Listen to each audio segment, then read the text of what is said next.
Selamat pagi saudara yang dikasihi Tuhan. Kita jumpa lagi dalam Renungan Pagi GPD Bethesda Makassar. Pagi ini saya akan baca dari buku Yosua pasal pertama ayat 6. Firman Tuhan berkata seperti ini: Kuatkan dan teguhkanlah hatimu, sebab engkaulah yang akan memimpin bangsa ini memiliki negeri yang kujanjikan dengan bersumpah kepada nenek moyang mereka untuk diberikan kepada mereka.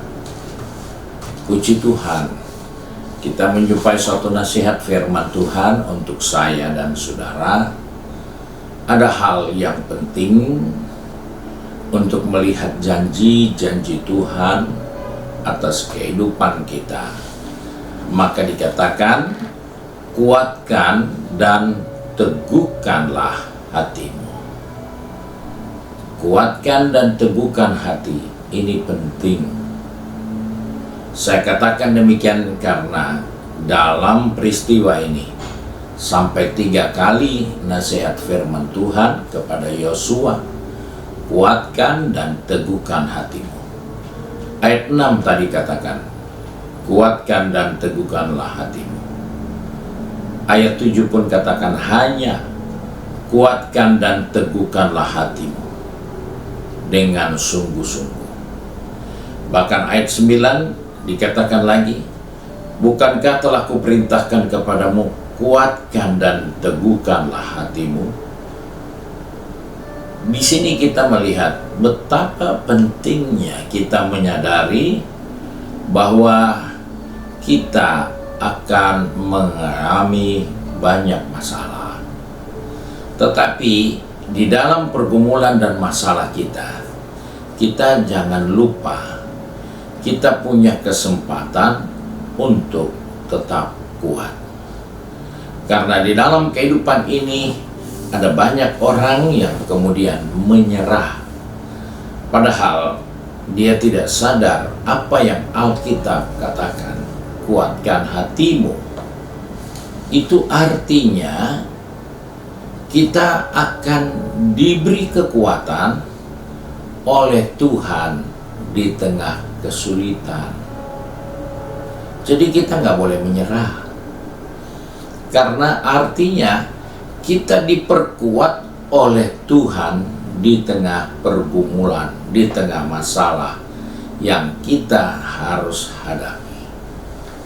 Jadi sebab itu Tuhan harus katakan kepada Yosua sampai 3 kali, kuatkan, jangan takut, jangan goyah.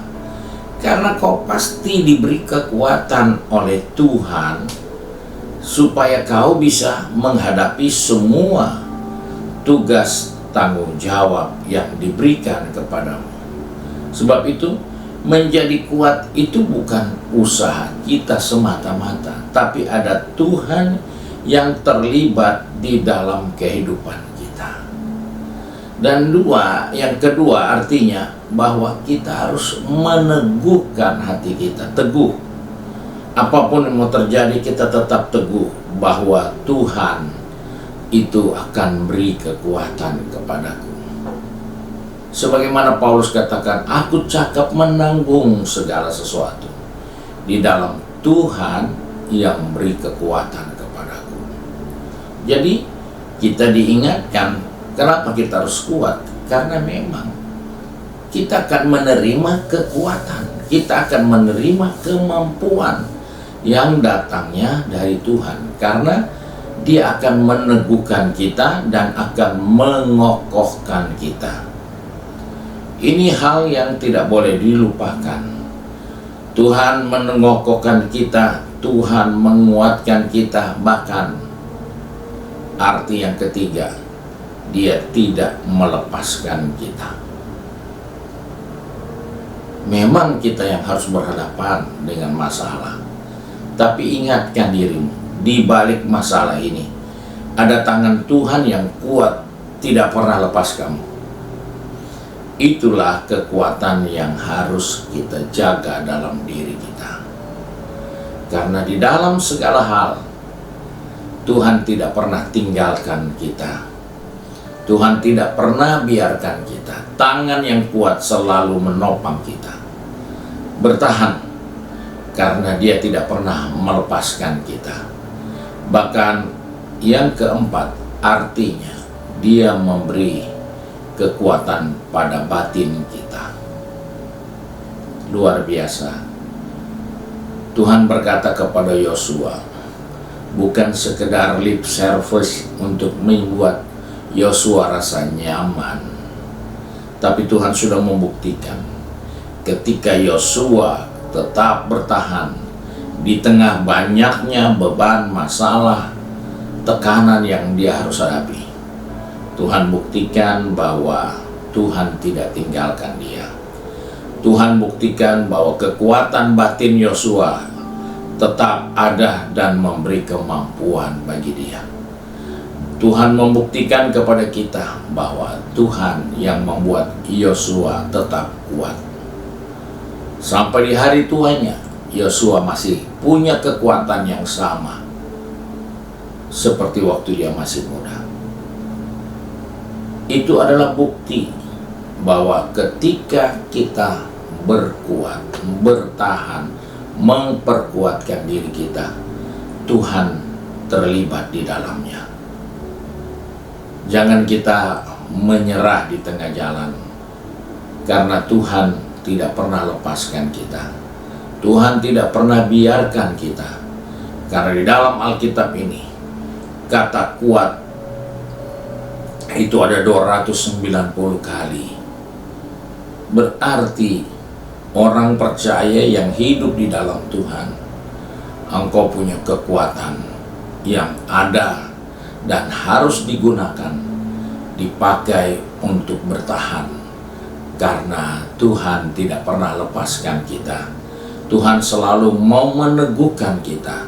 Tuhan selalu mau menambahkan kekuatan di saat kita lemah.